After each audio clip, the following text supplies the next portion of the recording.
Hello साथियों, स्वागत है आपका मैथ मंत्री परिवार में। अगर आप भी बीएड का फॉर्म भर चुके हैं और बीएड एंट्रेंस में गवर्नमेंट सीट लेना चाहते हैं तो इस चैनल को सब्सक्राइब करके और इस व्हाट्सअप नंबर को अपने मोबाइल में सेव करके इस पर लिखकर बीएड एंट्रेंस सेंड कर दीजिए 97210802। क्योंकि मैं खुद बीएड गवर्नमेंट कॉलेज से कर रहा हूँ, मेरा 900 रैंक आया था और मैं आप लोगों की संपूर्ण तैयारी कराने का जिम्मेदारी लेता हूं। संपूर्ण A to Z काउंसलिंग से लेकर के सारी बातों को मैं बताऊंगा, कैसे करने पे क्या होता है, कहाँ से कितने क्वेश्चन आते हैं। तो चलिए इस वीडियो में हम अभी लेके चलते हैं आपको जीके के क्वेश्चन की तरफ। बहुत इंपॉर्टेंट प्रीवियस ईयर के क्वेश्चन है जो कि यहाँ पे आपको स्क्रीन पर दिख रहा होगा कि BEd entrance most important question and answer. ठीक, तो चलिए शुरू करते हैं, अपनी कहानी को आगे बढ़ाते हैं। क्वेश्चन नंबर है 21 से। देखिए पिछली वीडियो में हम 20 तक करा चुके हैं, इसमें 21 से है। लीची का विश्व में सबसे बड़ा उत्पादक देश कौन सा है? भारत है कि नेपाल है कि रूस है कि चीन है? देखिए भारत है कि नेपाल है कि रूस है कि चीन है, आपको बताना है। तो इसका राइट आंसर है भारत। चलिए इसका राइट आंसर कौन सा है? भारत। चलिए देखते हैं दोस्तों, आगे बढ़ते हैं। मनुष्य में ऊर्जा तथा पदार्थों का स्रोत कौन सा है? भोजन है कि जल है कि गैस है कि सूर्य का प्रकाश है? तो इसका राइट आंसर हो जाएगा भोजन। मनुष्यों में ऊर्जा तथा पदार्थों का स्रोत भोजन है। ठीक, किस क्षेत्र की मृदा का निर्माण ज्वालामुखी शैल शीताश्म के अपक्षय द्वारा होता है? तो ये होता है ढक्कन का पठार। ठीक, ढक्कन का पठार। ठीक, पौधों का कौन सा भाग केसर के रूप में प्रयोग किया जाता है?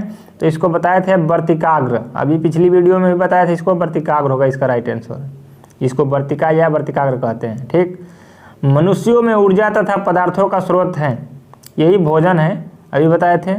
एक लालटेन में तेल बाती में किसकी विशेषता के कारण चढ़ता है? तो केशिकात्यों के कारण चढ़ता है। ठीक, जिसको पृष्ठ तनाव कहते हैं, पृष्ठ तनाव के कारण चढ़ता है या केशिकात्यों के कारण चढ़ता है। ठीक, चलिए आगे बढ़ते हैं। नेक्स्ट 27 नंबर क्वेश्चन का है कि भारत विश्व कप क्रिकेट का पहली बार चैंपियन कब बना? 1979 में, 1983 में, 1987 में कि 2011 में? तो राइट आंसर हो जाएगा 1983 में। निम्नलिखित में से किसे लाल ग्रह कहा जाता है? प्लूटो को, मंगल को, शुक्र को, बृहस्पति को? तो इसका राइट आंसर हो जाएगा मंगल को लाल ग्रह कहा जाता है। ठीक, चलिए आगे बढ़ते हैं। नेक्स्ट, निम्नलिखित में से किस अनुच्छेद को संविधान सभा द्वारा महात्मा गांधी के जय के नारों के साथ अपनाया गया? ठीक, किस संविधान के अनुच्छेद को, देखिए अनुच्छेद की बात हो रही है संविधान में। संविधान सभा द्वारा महात्मा गांधी की जय के नारों के साथ किसको अपनाया गया? तो ये अपनाया गया आपका अनुच्छेद 17, जिसको छुआछूत का अनुच्छेद कहते हैं। अस्पृश्यता को अंत किया गया। ठीक, भाषा का व्यवहारिक ज्ञान सिखाया जाता है कहाँ पे? भाषा प्रयोगशाला में। Entrance exam most important question का सीरीज चल रही है। अगर आप चैनल पर नए हैं तो सब्सक्राइब कर लीजिए, और अगर व्हाट्सएप ग्रुप से जुड़ना चाहते हैं तो इस पे 97210802 पे आप बीएड एंट्रेंस लिख करके मैसेज कर दीजिए, मैं व्हाट्सएप ग्रुप में ऐड कर दूंगा। ठीक, अपने भाई बहन दोस्त मित्र जो भी हो इसको बता दीजिएगा। ठीक, चलिए कौन सा कारक बच्चों की शारीरिक सेहत को प्रभावित करता है? मातृत्व, भाषा, मध्याह्न भोजन की गुणवत्ता, निर्देशन का मध्याह्न, वर्दी का रंग? देखिए तो मातृत्व बच्चों का शारीरिक सेहत को प्रभावित करेगा भाई। तो मातृत्व, भाषा से तो कोई सेहत पर प्रभाव नहीं पड़ने वाला है, तो मध्याह्न भोजन की गुणवत्ता पे पड़ने वाला है। तो इसका राइट आंसर बी हो जाएगा। सितारा देवी का संबंध किससे है? तो सितारा देवी का संबंध कथन नृत्य से है। निम्नलिखित में से किसे लाल ग्रह कहा जाता है? अभी बताए थे कि मंगल को लाल ग्रह कहा जाता है। अध्यापक से पहले एक अध्यापक करता है, क्या करता है? यानी अध्यापन से पहले, यहाँ पे अध्यापन होना चाहिए। अध्यापन से पहले एक अध्यापक क्या करता है? तो विद्यार्थियों की रुचि की जानकारी लेता है, अध्यापक पाठ की तैयारी करता है, हेतुओं की पहचान करता है, उपयुक्त सभी। तो इसका राइट आंसर हो जाएगा सभी। चलिए, तिब्बत में ब्रह्मपुत्र नदी को किस नाम से जाना जाता है? तो तिब्बत में ब्रह्मपुत्र नदी को सांगपो नदी के नाम से जाना जाता है, सांगपो। ठीक, तिब्बत में ब्रह्मपुत्र नदी को सांगपो नदी के नाम से जाना जाता है। इसी क्रम में आगे बढ़ते हैं कि निम्नलिखित में से कौन सा जीवाश्म ईंधन है? लकड़ी, यूरेनियम, पवन, उनमें से कोई नहीं। जीवाश्म ईंधन कौन सा है? तो इसका राइट आंसर हो जाएगा ऑप्शन नंबर डी इनमें से कोई नहीं। जीवाश्म ईंधन मतलब जीवों के द्वारा मिलने वाला ईंधन। ठीक। भारतीय नेपोलियन की उपाधि किसे दी गई? तो समुद्रगुप्त की चंद्रगुप्त प्रथम की हर्षवर्धन। तो इसका राइट आंसर कौन सा हो जाएगा? चंद्रगुप्त, अरे चंद्रगुप्त करो, सॉरी समुद्रगुप्त को जो है भारतीय नेपोलियन की उपाधि दी गई। ठीक। विधवा पुनर्विवाह कानून कब बना?